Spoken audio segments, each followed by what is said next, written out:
정상적이지가 않습니다. 네.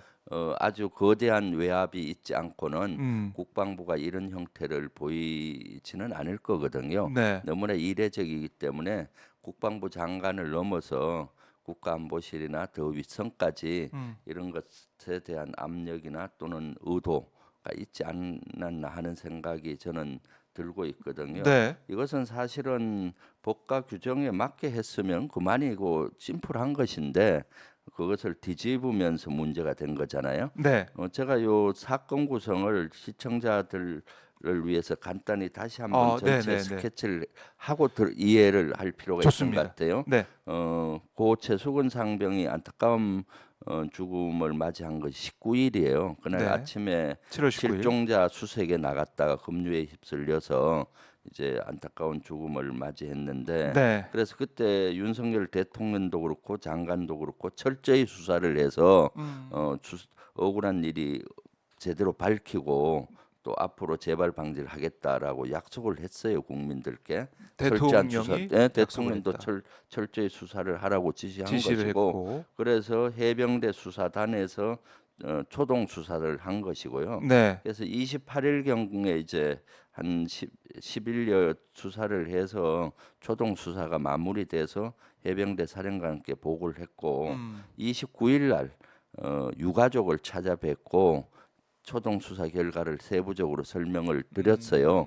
그때도 유가족 대표께서도 엄정히 수사가 된 것 같다라는 반응을 하셨다 그러더라고요. 예. 사단장까지 이렇게 조사를 했고 그 혐의를 이렇게 적시했는지는 몰랐다. 이 정도까지 엄정히 했다라는 반응이었다고 해요. 네. 여러 가지 제보에 의하면은.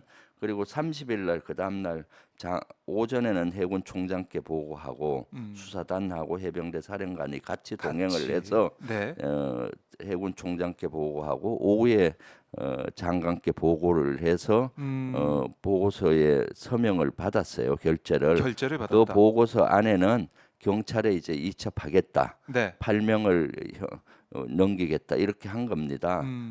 그래서 오케이 한 것이죠. 그렇죠. 그리고 이제 31일 날 원래 계획대로라면은 이 사항을 언론 브리핑을 하고 또 국회 여야 국방위원들한테도 보고를 하고 네. 그다음에 이제 8월 2일 날 이제 경찰에 이첩한다 이런 계획이었던 것 같아요. 그럼 그렇게 했으면 이것은 네. 심플하고 큰 문제가 없었거든요. 이 뭐 언론이나 아니면 국민들의 예. 이런 집중적인 관심도 없었겠죠. 네, 그렇죠. 그렇게 또 수순대로 그것이 가는구나 이렇게 당연한 생각했겠죠. 것이고요. 네. 왜냐하면은 군사 경찰에서 아주 엄정하게 이거를 수사를 한 것 같더라고요. 저도 들어보니까. 그런데 갑자기 이것이 바뀌었잖아요. 네. 뭘 빼라, 또는 어떤 혐의 사실을 빼라, 대상자를 빼라, 또는 보류하라 이런 것들이 외압들이 막 내려가고 갑자기 분위기가 바뀌었지 않습니까? 그러니까요. 그래서 제가 그때도 확인을 했더니 장관 보고한 30일 날 오후에 보고했는데 뭔가 큰 외압이 있었으니까 바뀌었을 거 아니에요. 장관 결재안 그대로 이행되는 겁니다. 그러니까 장관 결재한 다음에 이렇게 예. 하루아침에 바뀌고 이런 바뀌는 경우가 적은 많나요? 거의 없어요. 거의 없어요. 네, 그렇죠. 바뀐다고 하면은 그런 걸 또 서면 문서로 음. 명령을 내리면 그만인데 그렇지 않고 말로만 이래 된 거거든요. 그래서 법무관리관이 뭐 네, 전화. 제가 추적을 해보니 네. 30일 날 저녁에 장관 보고 이후에 윤 대통령의 국가안보실 그래서 이제 장관 보고한 서류를 좀 제출해 달라 요구를 한 거예요. 그래서 해병대 수사단에서는 그거 할 수 없다. 네. 그것은 왜냐하면 수사 기록이기 때문에 보여줄 수가 없잖아요. 다른 기관에 아무리 상급 기관이라 해도. 네. 그래서 거절을 했고 그랬더니 나중에는 내일 언론 브리핑 할 내용이라도 보내라 했고 그래서 망설일 때 해병대 사령부하고 국방부에서 보내라고 허락을 한 것 같아요. 그래서 보냈는데 그때부터 급반전이 된 거죠. 이것이 그러니까 국가안보실이 개입했다라는 합리적인 의심을 할 수밖에 없는 거고요. 그래서 31일 날 언론 브리핑하고 국방위에 보고하는 것이 갑자기 취소가 됐고 안보실에 자료 보낸 다음에 다음날. 그래서 보류가 된 겁니다. 예. 그래서 8월 8월 1일 날 아주 그 고심이 많았던 것 같아요. 해병대 사령관과 해병대 수사단장이. 왜냐하면은 지금 국방부 안대로 하게 되면 문제가 많거든요. 네. 그걸 받으러 경찰이 이첩한 괜찮은데 그래서 그날 여러 번 토의를 했다 그래요. 제보에 의하면은. 그럴 때 이제 해병대 수사단장이 한 장짜리 보고서를 가지고 재건의를 해요. 지금 국방부 안대로 가게 되면은 해병대 사령관님도 직권남용죄로 걸릴 수가 있습니다. 아, 그렇잖아요. 수사는 독립성인데 개입하면 안 되잖아요. 그렇죠. 그리고 유가족께 이미 보고를 했고 설명을 드렸기 때문에 네. 거기 바뀌면은 예를 들어서 혐의자가 8명에서 4명으로 축소된다든가 몇 명 축소되고 빠진다면은 유가족이 당연히 여기에 대해서 뭐 여러 가지 문제 제기를 또- 문제 제기하겠죠. 네. 그리고 언론에 많은 부분이 나갔기 때문에 국민적인 또 의혹도 생길 수 있다.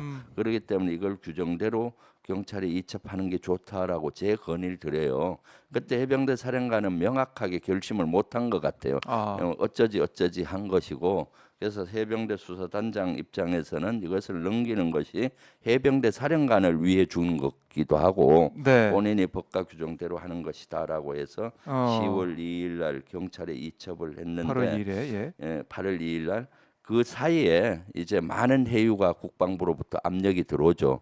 이제 장관은 해병대 사령관한테 전화하고 장관은 네. 해병대 부사령관을 불러서 또 설명하고 굳자게 어. 문서 하나로 이거 연기할 것 보류할 것 이렇게 하면 끝날 것을 그렇죠. 명령 서류로 안 내리면 하고 명령으로 내는 끝이거든요. 예. 그런데 또 불구하고 어. 그렇게 하고 그리고 좀 장관이 이상하네요. 해외 출장을 갔거든요. 네. 그러니까 차관이 3번이나 이틀 동안 전화를 해병대 사령관한테 해요.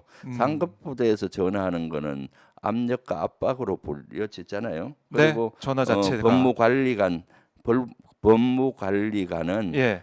장관의 법무참모를 법무관리관이란 직책이 있어요. 법무관리관은 또 수사단장한테 수차례 얘기하면서 이런 전화로 뭐 이것을 혐의 사실을 빼는 방법도 있고 뭐 어떻다 네. 하고 해유하는 그런 정황들이 있는 거죠.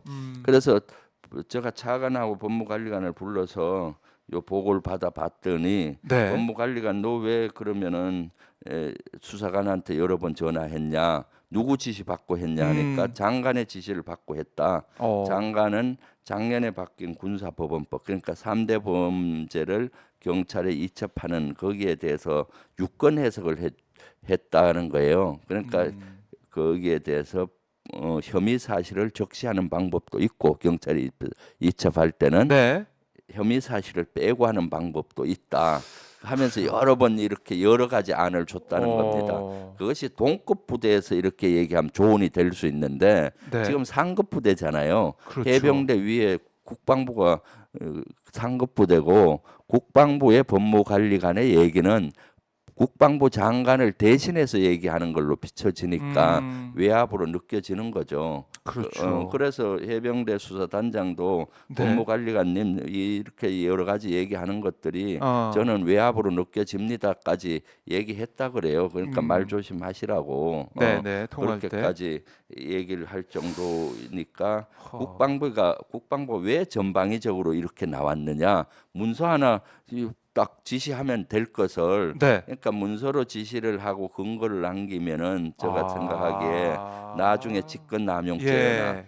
또는 수사 방해나 네. 또는 외압이나 이런 것들이 걸릴 확률이 많잖아요. 그렇죠. 그러니까 통상 이제 국방부에서는 의도를 많이 전달해서 밑에서 알아서 해주기를 원했겠죠. 이거 뭐 좀 사단장에 누구 빼면 안 되냐, 아니면 이거 그냥 네. 혐의 사실 빼고 경찰이 하게 하면 안 되느냐, 뭐 이런 의견 비슷하게 이렇게 지시가 아닌 네. 이렇게 해서 알아서 해주길 고치게, 바랬는데 빼게. 예. 해병대 수사단장 입장에서는 법과 규정대로 하려고 하니 아마 국방부가 많이 당황한 것 같아요.